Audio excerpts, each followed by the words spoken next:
Diễm xin chào cô chú, anh chị, các bạn và các em. Khép lại mùa trung thu năm nay thì Diễm chia sẻ công thức bánh dứa trứng muối, nhưng mà phần nhân thì mình sẽ thay đổi tí xíu. Ngoài nhân chính là thơm, mình còn thêm vào dừa nữa, làm cho bánh mang hương vị nhiệt đới, rất là ngon luôn. Phần vỏ bánh khi ăn tan trong miệng, kết hợp với lại nhân chua ngọt, béo và dẻo, thơm nhẹ. Cách làm đây dễ dàng nữa. Bây giờ mình cùng vào bếp làm món bánh này với Diễm nha. Mình sẽ đi làm phần nhân bánh trước. Ở đây Diễm có thơm, Diễm đã cắt nhỏ rồi. Thơm thì Diễm thấy mình nên lựa thơm dừa chín thôi, đừng có chín quá. Tại vì thơm dừa chín thì cái vỏ bánh nó sẽ chua, nó ngọt, nó ngon hơn là mình làm thơm chín đục. Thơm mình gọt vỏ rồi mình khứa những cái mắt thơm ha. Cái thơm thì Diễm cắt ra làm tư. Và mình làm nhân để mình ăn trúng cái miếng thơm nó ngon thì Diễm thấy mình nên giữ cái cùi thơm lại. Mình chỉ cắt bỏ một phần ít này thôi. Sau đó mình sẽ cắt dọc từng cái miếng thơm như vậy. Rồi mình mới cắt ra thành từng cái sợi nhỏ. Mình cắt thơm như vậy, khi mà mình xên nhân xong mình sẽ thấy thơm nó còn nguyên sợi, nhìn nó đẹp hơn. Công thức này mình cần 300g nha. Lấy một cái chảo nè, bây giờ Diễm cho 300g thơm vào. Tiếp theo mình sẽ cho đường, thì lượng đường cũng tùy cái độ ngọt của thơm. Diễm cho 60g thì Diễm thấy rất là vừa. Lượng đường thì nó dao động từ 40 cho tới 75g ha. Bắt cái nồi thơm này lên bếp thì mình cứ để cái lửa lớn nha. Mình đảo cho đường nó tan. Khi đường tan và thơm bắt đầu nó sôi lên thì mình cứ giữ lửa trung bình hoặc là lửa trung bình cao chút. Mình sẽ nấu cho phần nước này nó cạn đi. Mình không cần đứng đảo đều đâu, mình cứ để ở đây ha. Thỉnh thoảng mình tới mình đảo nhẹ lên cho thơm nó đều thôi. Thì thời gian Diễm có canh khoảng 10 cho tới 12 phút thì nước sẽ cạn. Khi mà mình thấy nước thơm cạn như vậy nè,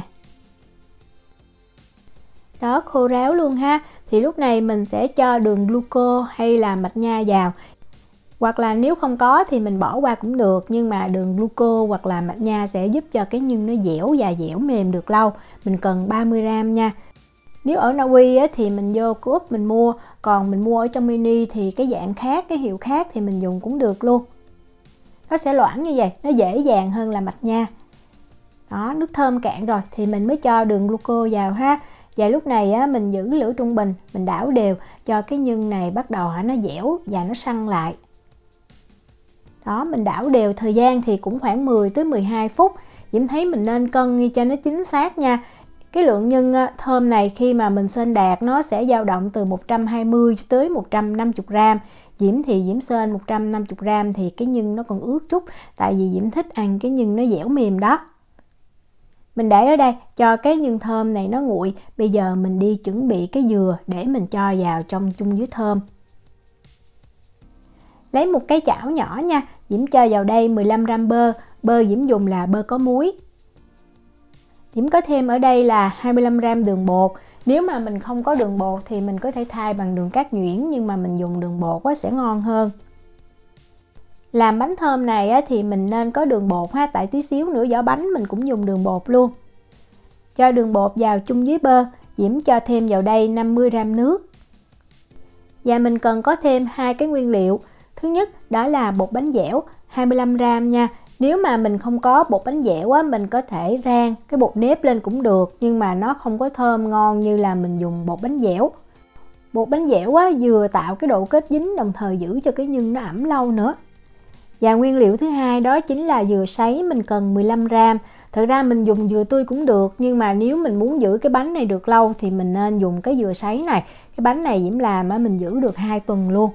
Mình chuẩn bị sẵn bột bánh dẻo và dừa sấy ở đây nha. Bây giờ mình bắt cái nồi nước, bơ và đường lên bếp, mình nấu cho nó tan. Mình đảo đều ha, và mình giữ lửa trung bình. Khi mà mình thấy bơ tan rồi, đường cũng tan và mình để nước sôi thật là nhẹ. Lưu ý nước sôi nhẹ thôi thì mình cho liền bột bánh dẻo vào.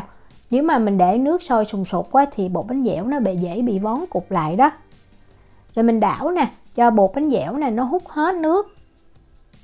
Mình vẫn giữ lửa trung bình nha.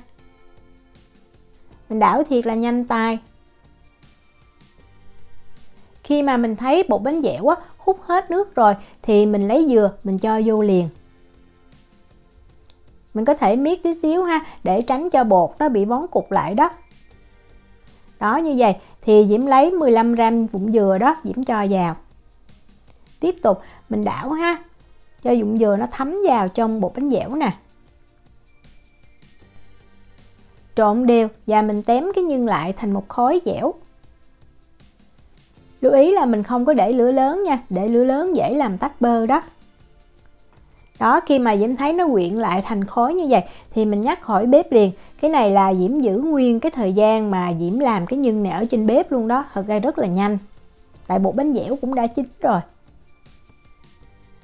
Nhắc khỏi bếp thì mình tiếp tục mình đảo thêm tí xíu ha, cho những cái bột mà nó bị vón cục á, nó nhuyễn, nó mịn lại, nó hòa đều với lại cái phần dừa.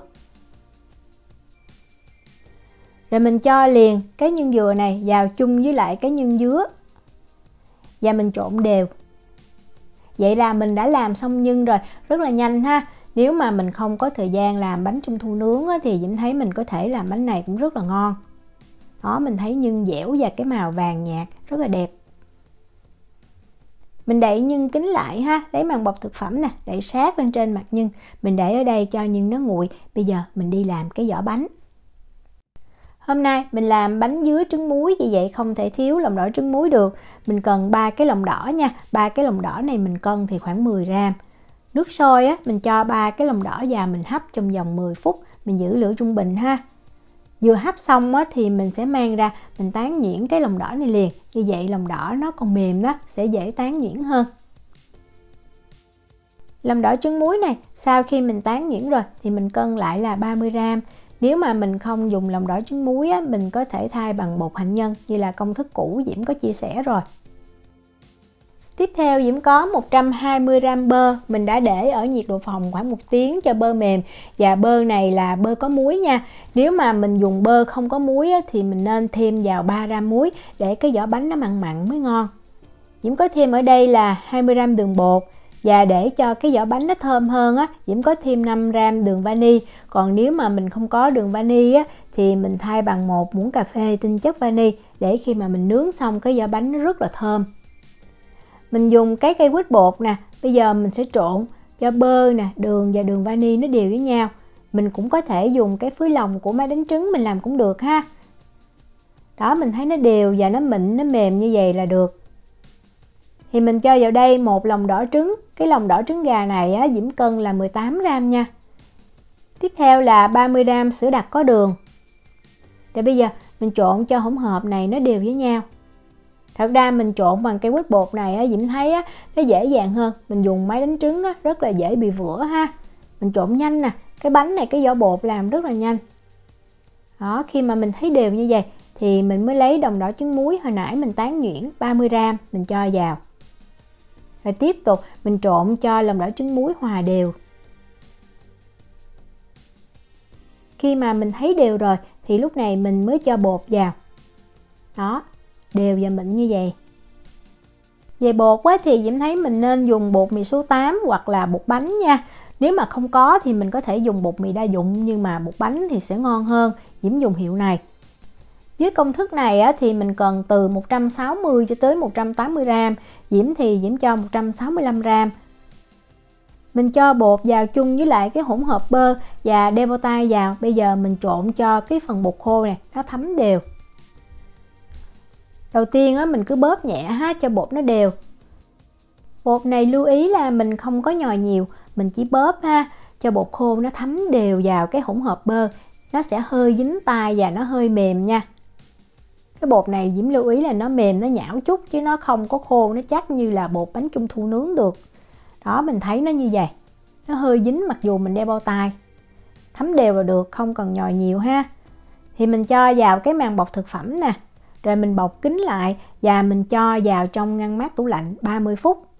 Mình ép cho bột nó có cái độ dày khoảng 2 cho tới 3 cm ha. Như vậy mình cho vào ngăn mát tủ lạnh, nó bột nó nhanh cứng hơn, mình sẽ dễ dàng để tạo hình. Trong thời gian đợi bột cứng á, thì mình đi chia cái nhân. Nhân này á, thì Diễm cân được 270 gram. Vì vậy Diễm chia ra làm 16 phần bằng nhau thì mỗi cái viên nhân á, là 16 gram. Nếu mà mình do mà mình thấy dính tay thì mình bóp tí xíu cho bơ nó tươm ra thì cái viên nhân nó không có bị dính tay, nó bóng nó mướt hơn. Chia nhân xong nếu mà chưa làm liền thì mình lấy màng bọc thực phẩm mình đậy kín lại. Hôm nay Diễm dùng khuôn này là khuôn lò xo, trọng lượng cho bánh là 50g ha, nhưng mà mình chỉ làm bánh 40g thôi, như vậy cái bánh nó sẽ đẹp hơn. Bột sau khi để trong ngăn mát tủ lạnh được 30 phút nó phải cứng lại như vậy nha. Nếu mà ở Việt Nam cái khí hậu nóng á, thì mình nên chia khoảng 3 viên bột rồi mình cất bột vào trong ngăn mát tủ lạnh. Bột cứng á, thì mình tạo hình nó dễ dàng hơn. Phần bột này mình cũng chia làm 16 phần bằng nhau và mỗi viên bột là 24g. Mình xe bột cho tròn nè. Sau đó mình dùng ngón cái đó, mình tạo một cái lỗ ngay giữa. Rồi từ từ mình sẽ nông cái viên bột ra. Như vậy. Để mình cho nhân vào ngay giữa. Rồi mình dùng tay vừa xoay, mình vừa túm bột lại, díp cái mí bột. Bột này á, Diễm thấy cứng á, thì mình dễ tạo hình hơn. Vì vậy như Diễm nói đó, nếu mà khí hậu nóng á, thì mình nên cất bột vào trong tủ lạnh nha. Mình xe bột cho tròn. Mình bọc bột hết 16 viên nhân, rồi mình mới mang mình đi đóng mình tạo hình. Diễm lấy khoảng 2 muỗng canh bột. Cái này cũng là bột bánh, bột mì số 8 luôn ha. Mình áo đều. Như vậy để khi mà mình đóng bánh á, mình lấy ra được dễ dàng. Mình áo đều bột khô nhiều chút nha. Sau đó mình sẽ hơi lăn viên bột như vậy để cho bột nó dài á, tương xứng với cái khuôn thì khi mà mình cho vào trong khuôn nó dễ. Lót một tờ giấy nướng bánh bên dưới nè. Nhẹ nhàng và mình đóng thôi. Rất là nhanh luôn. Vậy là mình đóng bánh xong. Trong thời gian đóng bánh á, thì mình đi làm nóng cái lò nướng. Lò nướng nóng đủ rồi thì mình mới cho bánh vào mình nướng. Và Diễm thấy là mình nên nướng liền ha. Nếu mà khí hậu nóng thì mình có thể cho vào trong tủ lạnh á, cho bột nó cứng chút rồi mình mang nướng. Diễm để bánh ở rãnh giữa của lò nè. Và mình nướng ở nhiệt độ là 190 độ C, 374 độ F trong thời gian từ 7 cho tới 8 phút. Lửa thì Diễm bật 2 lửa trên và dưới, không có bật quạt nha. Trong thời gian này thì mình đi làm cái hỗn hợp phết bánh. Diễm có một cái lòng đỏ trứng gà, rồi mình cho thêm vào 1 muỗng cà phê nước, mình đánh cho tan. Như vậy thôi, rất là đơn giản. Mình cũng có thể bỏ qua cái giai đoạn này, nhưng mà Diễm thấy mình phết lên tí xíu thì cái mặt bánh nó sẽ đẹp hơn. Diễm lưu ý là tại vì cái nhân này nó mềm dẻo đó, vì vậy mình không có nướng lâu bánh rất là dễ bị nứt. Mình nướng 7 phút đầu để cho mặt bánh nó se lại như vậy. Thì lấy ra mình phết liền trứng lên luôn. Mình không cần phải đợi cho bánh nguội, mà mình cũng không cần phải phun nước nha. Tức là lấy bánh ra khỏi lò là mình phết trứng lên. Phết lên những cái hoa văn nổi là được ha. Sau khi phết bánh xong hết rồi thì mình cho bánh vào mình nướng liền. Mình không cần phải đợi. Và Diễm cũng để bánh ở rãnh giữa của lò. Mình cũng nướng ở nhiệt độ là 190 độ C, 374 độ F, 2 lửa trên và dưới không bật quạt. Thời gian là từ 7 cho tới 8 phút. Diễm lưu ý là 7 tới 8 phút nha. Sau 7 phút mình nên canh. Nếu mà mình nướng lâu thì cái bánh nó sẽ bị nứt đó. Cái này Diễm nướng chính xác là 8 phút. Và có 1-2 cái bánh nó nứt nhẹ. Nhưng mà mình đừng có lo. Bánh này lúc mà mình để nguội thì nó sẽ se lại. Mình không còn thấy cái vết nứt nữa. Bánh vừa nướng xong rất là mềm. Vì vậy mình để ở đây cho bánh nguội nha. Sau đó mình mang mình cất vào trong hộp kính hoặc mình bọc kính lại. Đây là bánh mà Diễm đã để được 1 ngày rồi nè. Sau 1 ngày thì Diễm thấy cái màu bánh nó sẽ vàng đậm hơn chút, nhìn đẹp hơn. Bánh mình nướng rất là đều, không có bị cháy. Bánh này khi mà mình ăn thì phần vỏ sẽ tan trong miệng. Nhưng thì vừa dẻo, có vị chua ngọt, đồng thời kết hợp với lại tí xíu dừa, béo nhẹ, rất là ngon luôn. Diễm chúc cô chú, anh chị, các bạn và các em có được những chiếc bánh thiệt là đẹp và ngon cho mùa Trung Thu. Nếu mà có thắc mắc gì thì cứ để lại lời nhắn hoặc là gửi tin nhắn cho Diễm. Diễm cảm ơn sự quan tâm theo dõi video rất là nhiều. Hẹn gặp lại trong những video tiếp theo. Chào tạm biệt.